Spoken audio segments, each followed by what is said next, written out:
देश भर में 2,26,634 मामले सामने आ चुके हैं। मृतकों की संख्या 6363 हो गई है। पिछले 24 घंटे में रिकॉर्ड तोड़ 10,000 के करीब मामले सामने आ चुके हैं। जी हां, अब तक का सबसे बड़ा और भारी आंकड़ा। महाराष्ट्र की बात करें तो कल 2933 मामले सामने आए तो टोटल 77,793 हो गए हैं। तमिलनाडु में 1384 मामले सामने आए तो टोटल 27,256 हो गए हैं। दिल्ली में 1359 मामले हो चुके हैं तो टोटल 25,000 के आंकड़े को पार कर गए हैं। गुजरात में कल 492 मामले सामने आए तो टोटल 18,000 के आंकड़े को पार कर गए हैं। राजस्थान में 210 मामले सामने आए तो टोटल 9,862 हो गए हैं। यूपी में 367 मामले सामने आए तो टोटल 9,237 हो गए हैं। मध्य प्रदेश में 174 मामले सामने आए तो टोटल 8,762 हो गए हैं। इस बीच पश्चिम बंगाल में 368 मामले कल आए तो टोटल 6,876 हो गए हैं। बिहार में 126 मामले सामने आए तो टोटल 4,452 हो गए। इस बीच कर्नाटका में 257 मामले सामने तो टोटल 4320 हो गए, जबकि आंध्र प्रदेश में 141 तो टोटल 4112 हो गए। हरियाणा में 327 मामले सामने तो टोटल 3281 हो गए, जबकि तेलंगाना में 127 मामले सामने तो टोटल 3147। दुनिया भर में 62,87,000 से ज़्यादा कन्फर्म केसेज आ चुके हैं, जबकि 3,80,000 कन्फर्म केसेज हो चुके हैं। यूनाइटेड स्टेट की बात करें तो 18,95,000 कन्फर्म केसेज हो चुके हैं, जबकि मृतकों की संख्या 1,08,000 को पार कर गई। ब्राज़ील की बात करें तो 5,90,000 कन्फर्म केसेज हो चुके हैं, जबकि 32,000 से ज़्यादा लोगों की मौत हो गई है। रसिया में 4,41,000 कन्फर्म केसेज हो चुके हैं, जबकि 5300 से ज़्यादा लोगों की मौत हो गई। यूनाइटेड किंगडम में 2,80,000 कन्फर्म केसेज हो चुके हैं, जबकि 40,000 से ज़्यादा लोगों की मौत हो गई। आपको बता दें कि राज्यसभा चुनाव का बिगुल बज चुका है और वोटिंग से पहले गुजरात में कांग्रेस को बड़ा झटका लग गया। खबर है कि गुजरात कांग्रेस के 2 विधायकों ने इस्तीफा दे दिया है। इससे पहले मार्च में गुजरात कांग्रेस के 5 विधायकों ने इस्तीफा दे दिया था। इसके बाद कांग्रेस के विधायकों की संख्या 68 हो गई थी। सूत्रों का कहना है कि करजन विधायक अक्षय पटेल ने इस्तीफा दे दिया है।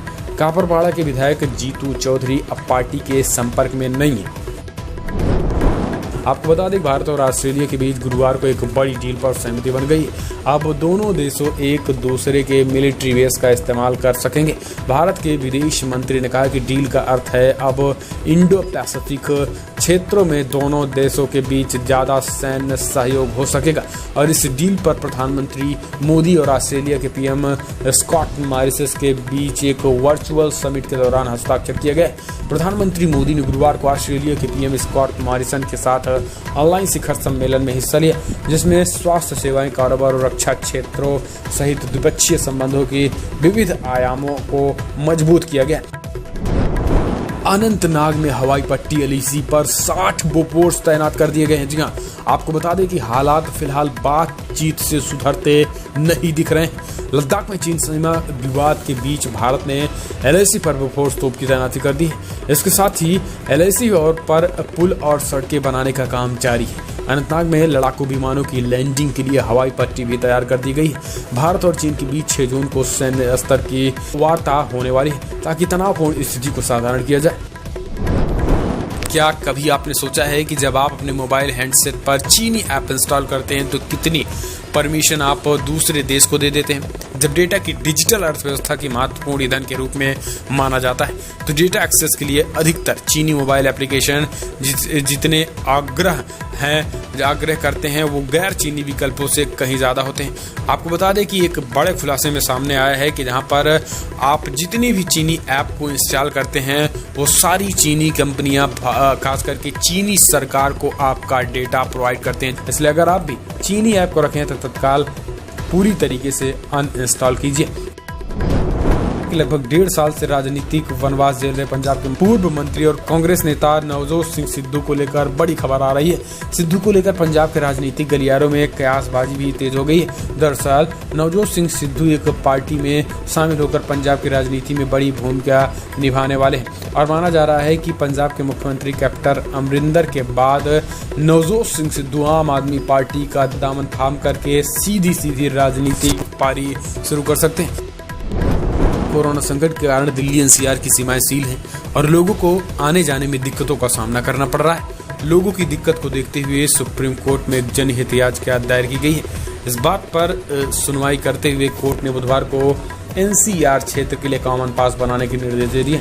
एनसीआर के लोगों की समस्याओं को लेकर दाखिल जनहित याचिका पर सुनवाई करते हुए सुप्रीम कोर्ट ने कहा है कि एनसीआर क्षेत्रों में आवाजाही के लिए एक कॉमन पोर्टल बनाया जाएगा। इसके लिए सभी स्टेक होल्डर मीटिंग करें और एनसीआर क्षेत्रों के लिए कॉमन पास जारी करें। इसमें एक ही पास से पूरे एनसीआर में आवाजाही हो सकेगी।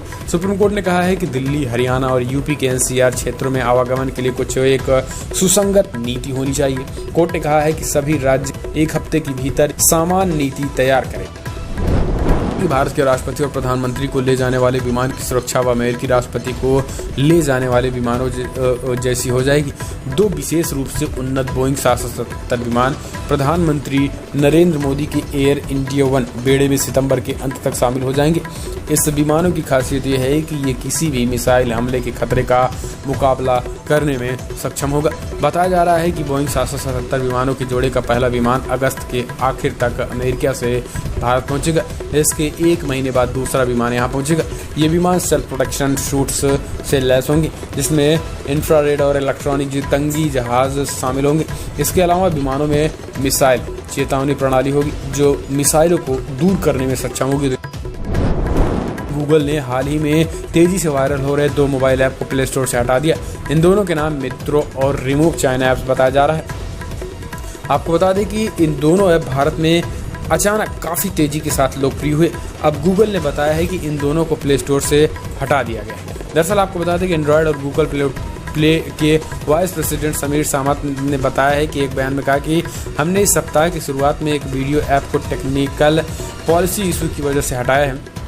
हम इशू को फिक्स करने के लिए डेवलपर की लगातार मदद कर रहे हैं ताकि वो फिर से ऐप को प्ले स्टोर में पब्लिश किया जा सके। कोरोना वायरस के संभावित इलाज के लिए विश्व स्वास्थ्य संगठन ने हाइड्रोक्सीक्लोरोक्विन के फिर से परीक्षण को मंजूरी दे दी है।